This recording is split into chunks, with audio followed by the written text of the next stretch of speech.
sa mga kakitarisma, in this video ay ituturo ko na sa inyo yung full chords ng kantang Marilag.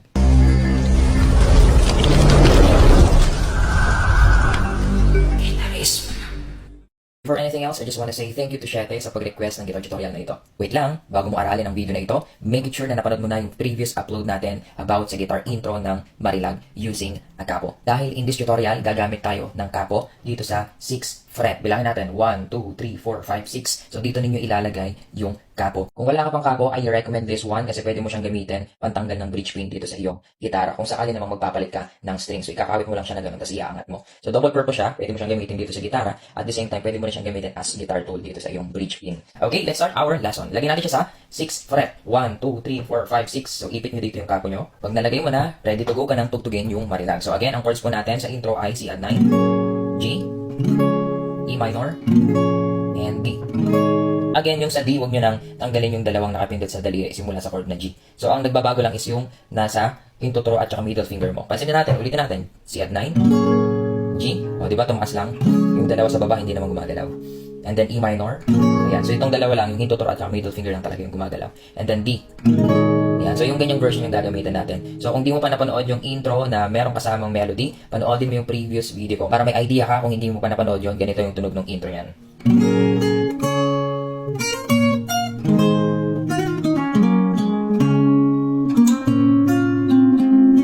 Ngayon, para naman sa mga nakasunod na at na-perfect na yung intro na dinuro ko ng previous video, let's start the verse. Yung chords natin sa verse ay napakadali lang kasi parehas na parehas lang siya sa chords natin sa intro. Kaya kung perfect mo na yung intro, easy-easy na lang sa'yo yung verse. This time, lalagyan na natin ng strumming pattern yung verse. Okay? Tingnan nyo mabuti yung strumming pattern natin dito sa screen. Pag sinabing letter D, ang ibig sabihin niyan ay down yung pag-strum mo. Pag sinabi namang letter U, ay pataas ang strumming. Subukan ninyong sundan itong strumming pattern na nasa screen using muna yung strumming pattern. Huwag muna nating lagyan ng chords, okay? So, hawakan nyo muna yung inyong mga strings. Yan. Touch nyo lang yung strings. Parang ganito. Ayan. So, wala akong tunog yan. Practicein nyo muna yung strumming pattern. And then, after this clip, ituturo ko sa inyo with chords. Okay, in 3, 2, 1, go. Down, up, up, down, up, up, down, down, up. Kung feeling mo, perfect mo na yung strumming pattern, lagyan mo naman ngayon ng chords. Okay? Again, ang first chord natin ay C add 9. So, pwede nyo akong sabayan para ma-practice din ninyo. In 3, 2, 1, go. Down, up, down, up, down, down, up, down, up, down, up, down, down, up. Wait lang, huwag ka na magreklamo. Alam ko, nag-iisip ka kung paano ko ginawa yung paglipat ng chords. Huwag ka mag-alala, ituturo ko rin dito. Para mas mag-gets ninyo kung paano ko ginawa yun, hatiin natin step-by-step process. Step number 1, sa C add 9, ang makakasama lang na strumming pattern ay down, up, up. Okay, yung susunod na pattern natin, which is down, papasok ka na ng G. Okay, so sasabay yung down sa paglipat mo ng G. So idugtong natin, C add 9, down, up, and then G, down. So, pagka binilisan mo, ganito yung magiging tunog. Down, up, down. Step number 2, nandito pa rin tayo sa G chord. So, ang pattern naman natin is up, down, down, up. Ulitin ko.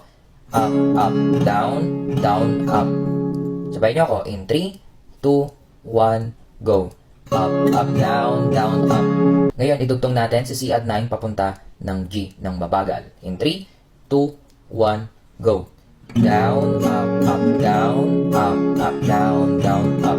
After natin, sa step number 2, lipat na tayo sa step number 3.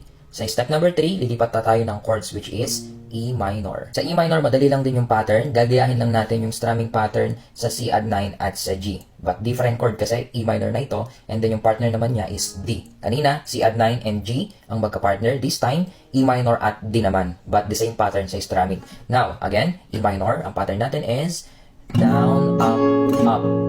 Ulitin ko. Down, up. Pwede nyo akong sabayan. In 3, 2, 1, go. Down, up. And then next, lipat tayo ng D, which is yung last chord natin. Dudugtong lang din natin yung down. Ulitin natin. E minor. Down, up. And then D, down. So pag binilisan mo, ganito yung tunog yan. Down, up, down. As you can see, pag bagsak mo ng down, lumipat tayo agad sa D. Down, up, and then lipat sa D, down. And then our last step is up, down, up. Ulitin ko. Up, down, up. Pag binilisan natin, ganito yung magiging tunog. Up, down, up. Ngayon, idugtong natin si E minor papunta ng D. In 3, 2,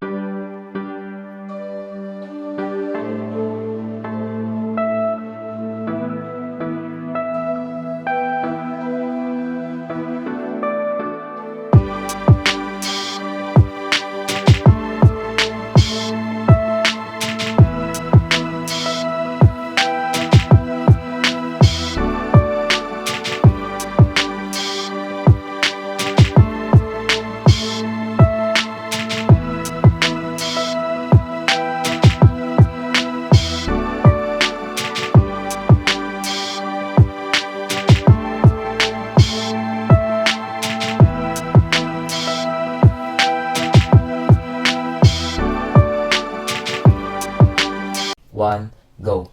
Down, up, down, up, down, up. Susubukan naman natin na pagdugtungin lahat ng strumming pattern together with the chords. Pwede nyo akong sabayan. In 3, 2, 1, go.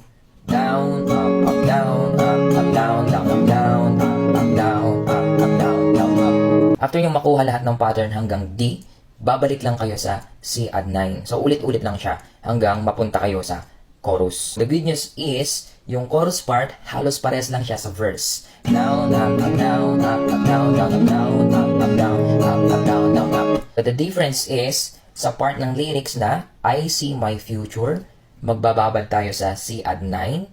I see my future.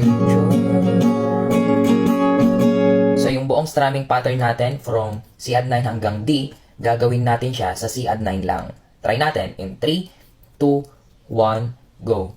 Down, up, down, up, down, down, up. As you can see, hindi naman ako lumipat ng chords. Nasa C add 9 lang tayo, pero yung strumming pattern natin, ginagawa pa rin natin siya. I see my future, baby. Pagdating natin sa baby, okay? Baby, down, up. Lilipat tayo sa E minor. Baby, loving you, save me.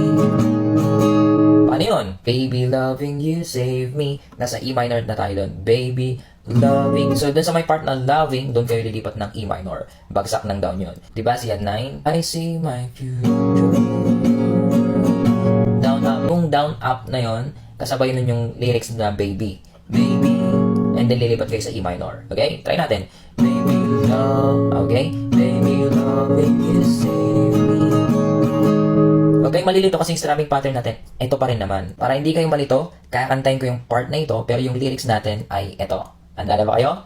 In 3, 2, 1, go. I see my view down, up, down, up, down, down, up, down, up, down, up, down, down, up. Yan. So, babalik lang kayo dun sa intro natin. And then, after that, balik na naman kayo sa verse. And then, chorus na naman. So, ulit-ulit lang po siya. Cycle lang siya hanggang matapos. Ngayon, subukan natin tugtugin yung kantang Marilag from intro hanggang matapos. Pwede nyo akong sabayan para makapag-practice din kayo. In 3, 2, 1, go.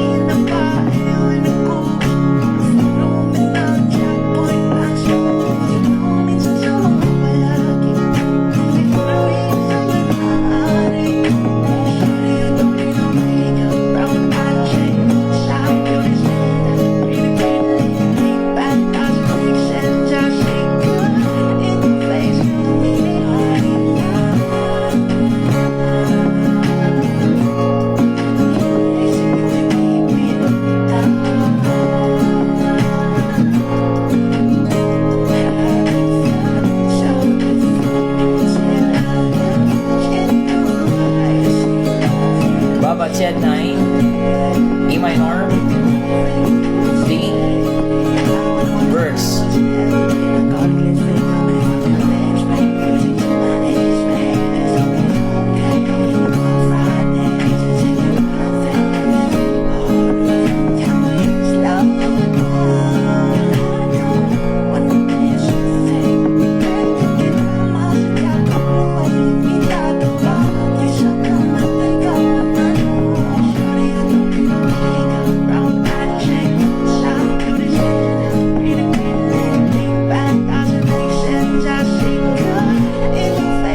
Chorus.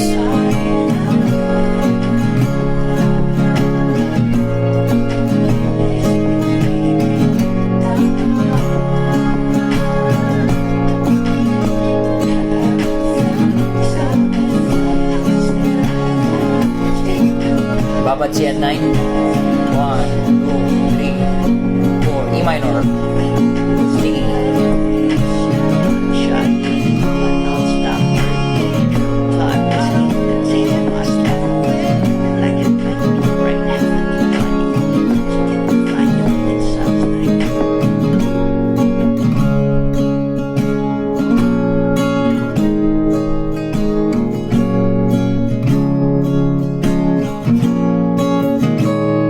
That's it. Congrats kung nakuha mo yung lesson natin today. Kung meron kayong mga request song, pwede nyo i-type dito sa comment section and I will try to make a tutorial of it.